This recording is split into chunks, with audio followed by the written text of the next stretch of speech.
In the strange and often bleak landscape of British criminal history, there are few names that resonate with quite the same mixture of fear, bewilderment, and a sort of reluctant fascination as Charles Bronson. He's not just a prisoner, he's almost a piece of folklore, a bogeyman whispered about in hushed tones within the high walls of Her Majesty's Prison Service. But before the legend, there was a man, Michael Gordon Peterson, a boy from Luton who somehow morphed into this larger-than-life figure, renowned for a level of violence and unpredictable behavior that feels almost theatrical. I've spent my career trying to understand people who exist on the fringes, those who operate by a code that seems entirely alien to the rest of us. Bronson is a curious case. His story isn't just one of mindless violence, it's interwoven with a bizarre sort of creativity, a desperate need for a stage, even if that stage is a 6-by-9-foot cell in solitary confinement. He's a man who has spent the vast majority of his adult life locked away, yet his reputation has only grown, fueled by tales of naked, butter-smeared rampages and hostage situations that defy all logic. Today, we're going to try and peel back some of those layers to look at the moments that cemented his status. It's a journey into the heart of a system and the man who seemed determined to break it, or perhaps just to make sure it could never break him. It's a complex, often disturbing picture, but one that's undeniably compelling. Brace yourself. Here are the top 5 craziest moments that made Charles Bronson a living legend in British prison history. It's 1974. Michael Peterson, not yet the infamous Bronson, is serving his first sentence. It's for armed robbery, a fairly standard entry into the criminal world. But inside Wakefield Prison, something is simmering. There's a restlessness, a sense that the container isn't quite strong enough for what it holds. And then it happens. This isn't just a scuffle in the yard or a shouted argument. This is something else entirely, a deliberate and dramatic escalation that would set the pattern for decades to come. He takes hostages. It's not one person, but multiple prison staff. You have to try and picture the scene, the sudden terrifying shift in power. The guards, who represent total authority within this rigid world, are suddenly at the mercy of an inmate. The air would have been thick with tension, the normal sounds of the prison, the clanging doors, the distant shouts, all fading into a focused, terrifying silence around this one epicenter of chaos. This is Bronson's opening act. What's so compelling in a rather unsettling way is the theatricality of it. He doesn't just barricade a door, he creates a spectacle. Reports from the time describe him as being entirely in his element, a director of his own chaotic play. He's making demands, he's posturing, he's controlling the narrative. It's his first real taste of the kind of attention that would become his lifeblood, the currency he would trade in for the rest of his incarcerated life. One imagines the prison authorities were utterly bewildered. They were used to dealing with violence, of course, but this felt different. It wasn't just an act of desperation or a simple power play. It had a flair to it, a sense of performance. He wasn't just a prisoner resisting, he was an artist of anarchy, using the limited tools at his disposal, fear, unpredictability, and his own body, to create an unforgettable scene. The siege at Wakefield wasn't his first act of violence, but it was his first masterpiece of mayhem. It's the incident that gets his name written down in thicker, darker ink in the prison service's files. This isn't just a difficult inmate, this is a one-man riot, a force of nature that the system, as it was then designed, had no real answer for. He's discovering his own power in this moment. The aftermath is, of course, predictable. More charges, a longer sentence, a transfer to another institution. But something has fundamentally changed. He has established a reputation. He's shown the system, and perhaps more importantly himself, what he is capable of. He's not just another face in the crowd anymore. He's the man who took Wakefield apart from the inside. This incident reveals a core aspect of the Bronson psyche, the need to be seen, to be acknowledged, even if that acknowledgement comes in the form of fear. In a world designed to render you anonymous and powerless, he found a way to become the most important person in the room, if only for a few terrifying hours. It's a dangerous lesson for a man like him to learn. And so the cycle begins. The authorities respond with stricter controls, more isolation. And he in turn responds with even more extreme behavior. The Wakefield siege wasn't just a one-off event, it was the prologue. It was the moment Michael Peterson began to truly construct the persona of Charles Bronson, a character who would live and breathe for chaos. Think about the hostages themselves. For them, this was not a performance, it was a terrifying, life-altering ordeal. But for Bronson, it seems to have been a form of self-actualization. He was testing his own limits, pushing the boundaries of what was possible within that confined world. He was learning how to make the world outside his cell pay attention. And pay attention they did. The newspapers picked up the story. The whispers started. The legend was being born, not in a grand public space, but in the claustrophobic high-security wing of a Yorkshire prison. It was a strange and violent debut, but it was undeniably effective. He had made his mark. Following Wakefield, Bronson's journey through the prison system becomes a blur of transfers. Parkhurst, Walton, Hull, each institution a new stage for his particular brand of performance art. And with each move, his methods of creating chaos become, in a strange way, more refined. He develops a reputation not just for being violent, but for being creatively, terrifyingly violent. This is where the improvised weapons come in. It's one thing to get into a fistfight, it's another thing entirely to see every single object in your environment as a potential tool for assault. Bronson seemed to possess an almost unnerving talent for this. A mop handle wasn't for cleaning, it was a spear. A chair wasn't for sitting, it was a battering ram. Even a paintbrush, a tool given to him for his burgeoning artistic pursuits, could become a weapon in his hands. There's a story, one of many that have become part of his mythos, where he attacks a guard with a glass jam jar. It's the sheer domesticity of the object that makes it so chilling. It's not a shiv carved from a bed frame, it's something you'd find in any kitchen. This ability to weaponize the mundane made him exceptionally dangerous. It meant that no environment he was in could ever be considered truly safe. These were not random acts of rage, not always. There's a premeditation to many of the accounts. He would plan these attacks. He would wait for the perfect moment, the slight lapse in protocol, the turn of a head. He would often coat himself in butter or another slippery substance, making him almost impossible to grab, a naked, greased-up whirlwind of violence. It's a tactic that is both brutally effective and utterly bizarre. One has to wonder what it must have been like to be a prison officer tasked with managing him. Every interaction, no matter how routine, delivering a meal, escorting him to the exercise yard, would be fraught with peril. You wouldn't just be dealing with a man, you'd be dealing with an environment he had mentally mapped for warfare. The tension must have been unbearable. This constant escalation had a profound effect on his status. Among inmates, he became a figure of both fear and a kind of grudging respect. He was the man who would do what others only thought about. He was taking the fight to the screws in the most direct way imaginable. For the authorities, he became the ultimate problem, a puzzle they couldn't solve.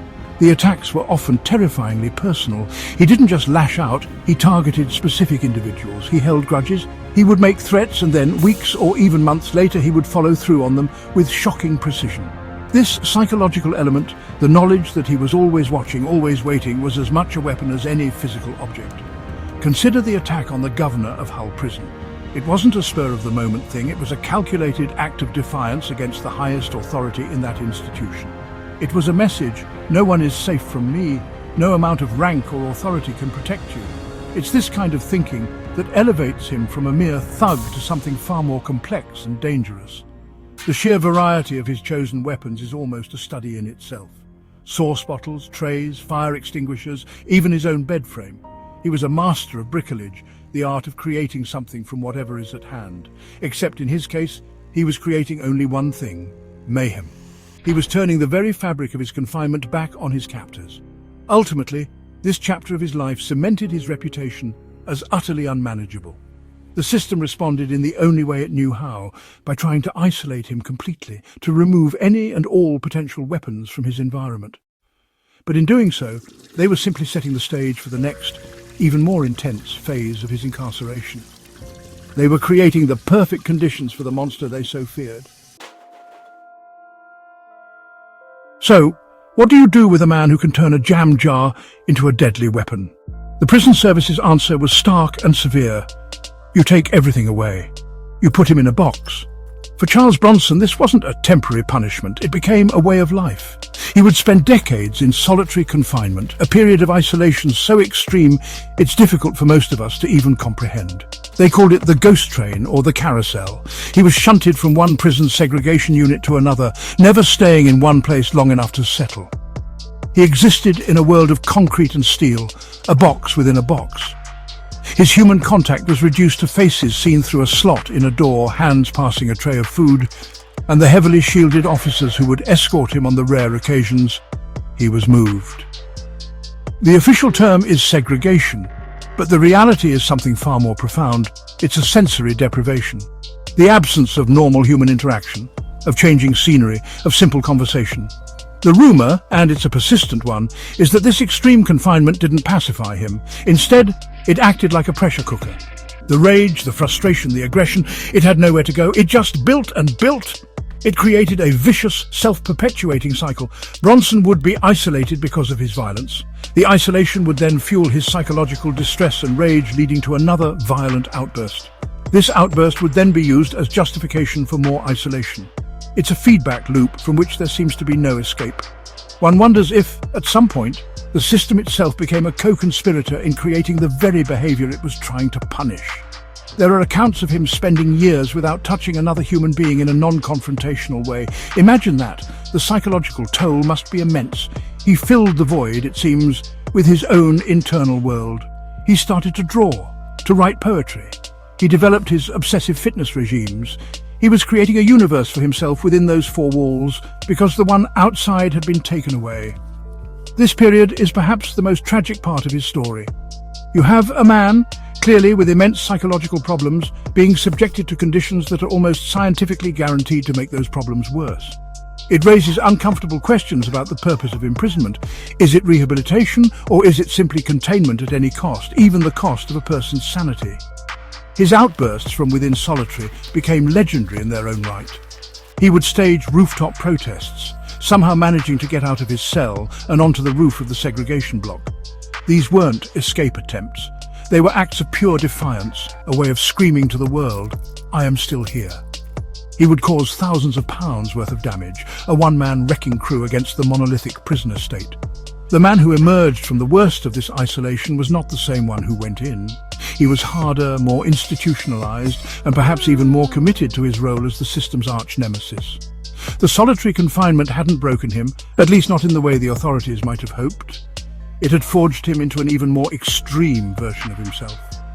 You can almost see the logic, twisted as it is. If the world is going to treat you like a monster, you might as well be the most terrifying monster you can be. If they put you in a cage, you rattle the bars louder than anyone else. Bronson's response to solitary wasn't submission. It was to double down on the very identity that put him there in the first place. And so, the legend grew even in his absence. The man in the box, the ghost in the machine, became more famous than ever. The stories of his strength, his rage, his resilience filtered out through the prison grapevine. The isolation meant to erase him instead made him mythical. It turned Michael Peterson into the pure, undiluted essence of Charles Bronson. Trapped in the crushing emptiness of solitary confinement, with his rage simmering, Bronson needed an outlet. He couldn't direct his energy outwards in the usual ways, so he turned it inwards onto his own body. He became obsessed with physical fitness, transforming his tiny cell into a personal, high-intensity training camp. This wasn't just about passing the time, it was about forging his body into a weapon.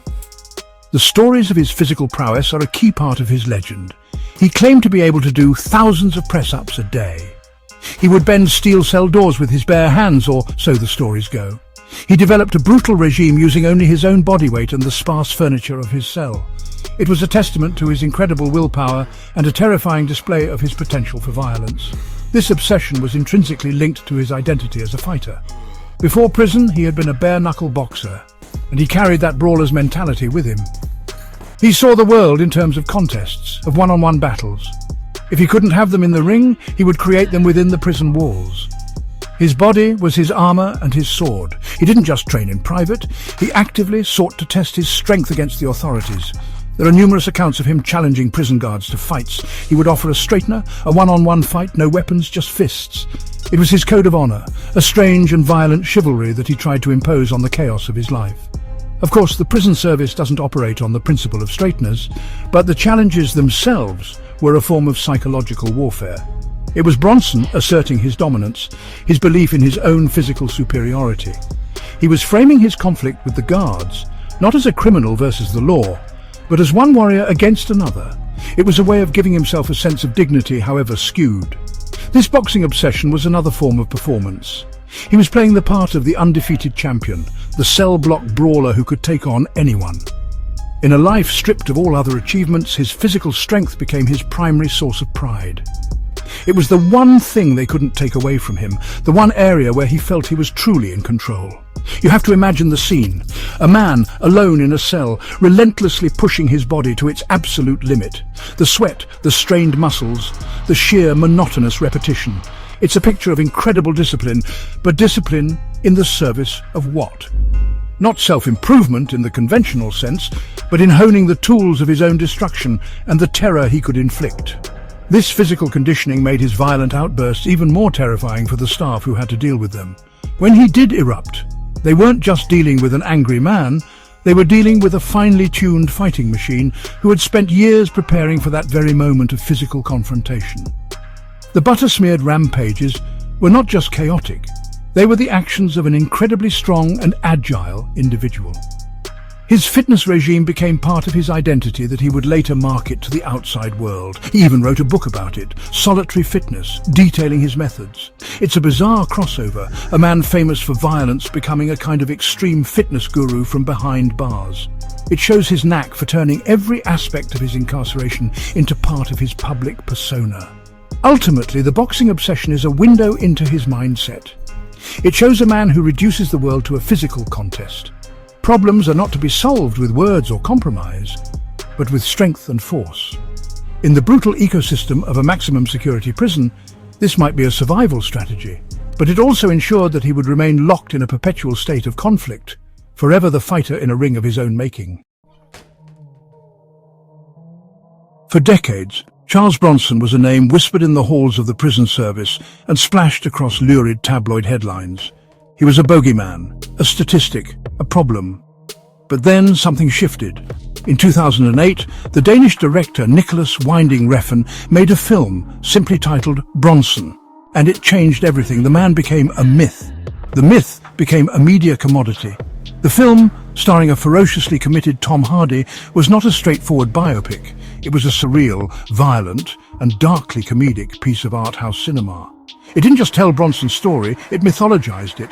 It presented his life as a form of performance art, with Bronson himself as the narrator and star of his own twisted show. It was a depiction he reportedly loved. Suddenly, Charles Bronson wasn't just a notorious prisoner anymore, he was a character. He was a pop culture icon. The film introduced his story to a new generation, people who knew nothing of the grim reality of his crimes or the terror he inflicted. They saw the charisma, the strange humor, the anti-authoritarian defiance, all brilliantly packaged by Hardy's performance. This newfound fame gave Bronson a platform he had never had before. He became a media figure, giving interviews from prison, his voice a strange, disembodied presence on the phone. He leaned into the persona. He was articulate, witty, and often completely outrageous. He was performing for the cameras and the microphones just as he had performed for the prison guards for all those years. Alongside the fame came his art. His drawings and poems, once a private outlet in the crushing void of solitary, became sought-after items. They were raw, often disturbing, but they possessed a strange, naive power. He would donate the proceeds from their sale to charity, adding another confusing layer to his public image. Was he a violent monster, or a misunderstood artist with a heart of gold? This is perhaps the strangest chapter of all. A man who has spent almost his entire adult life locked away for extreme violence becomes a celebrated figure. He has fans, he has admirers. People seem to be drawn to the sheer, untamed force of his personality, the way he has refused to be broken by a system designed to do just that. It creates a very uncomfortable duality. On one hand, you have the victims of his violence, the guards he's maimed, the fellow prisoners he's terrorized, the hostages he's traumatized. Their reality of Bronson is one of pain and fear. On the other hand, you have this cultural icon, this symbol of rebellion, this artist whose work is praised. It's almost impossible to reconcile the two. The media fascination is a curious thing. It's as if we are drawn to figures who live so far outside the norms of society. We project things onto them. For some, Bronson is a symbol of the failure of the penal system. For others, he's a pure expression of anarchic freedom. The real man, Michael Peterson, is almost lost beneath the weight of all this interpretation. He played his part in this perfectly. He changed his name again, this time to Charles Salvador, in honor of Salvador Dali, cementing his identity as an artist. It was another masterful act of self-branding. The bare-knuckle brawler from Luton was now an artist, a celebrity, a brand. It was the ultimate transformation. But the cage remains. Despite the fame, the art, the interviews, he is still a prisoner. The cult status he achieved on the outside has done little to change his reality on the inside. It's the final and perhaps most profound paradox of his life. He has achieved a strange kind of freedom in the public imagination, while remaining one of the most securely contained individuals in the country. His story becomes a commentary on our own fascination with violence and celebrity. We consume his chaos from a safe distance, turning his life into entertainment. We admire the charisma while conveniently forgetting the brutality. The film, the art, the interviews, they all make him more palatable, more understandable. But they also risk sanitizing the terrifying reality that created the legend in the first place. So where does that leave us? After sifting through the sieges, the assaults, the long dark years in solitary, and the bizarre glare of the media spotlight, the picture of Charles Bronson remains as fractured and contradictory as ever. He is at once the architect of his own misery and a victim of a system that seemed to amplify his worst instincts. His life has been a relentless war against authority, a conflict he seems determined to wage until the very end, using his own body and mind as the battlefield. His legacy is a chaotic mix of violence, art, and media fascination. He is a cautionary tale about the effects of long-term isolation, a case study in unmanaged rage, and a strange testament to the resilience of the human spirit, albeit a spirit bent toward chaos and defiance. He has carved out a unique space in public consciousness, forcing us to look at the uncomfortable relationship between crime, punishment, and celebrity. The man, Michael Peterson, is almost entirely obscured by the character he created and the legend that we, the public, have helped to build. He is a man of 1,000 press-ups and 1,000 acts of violence, a poet and a pugilist, a hostage-taker and a charity fundraiser. To the guards he attacked, he is a monster. To the fans of his art, he is a misunderstood soul. The truth, as is so often the case, is likely somewhere in the messy, uncomfortable space in between. Whether you see him as a dangerous criminal or a tragic figure, Charles Bronson's story is one of the wildest in British prison history.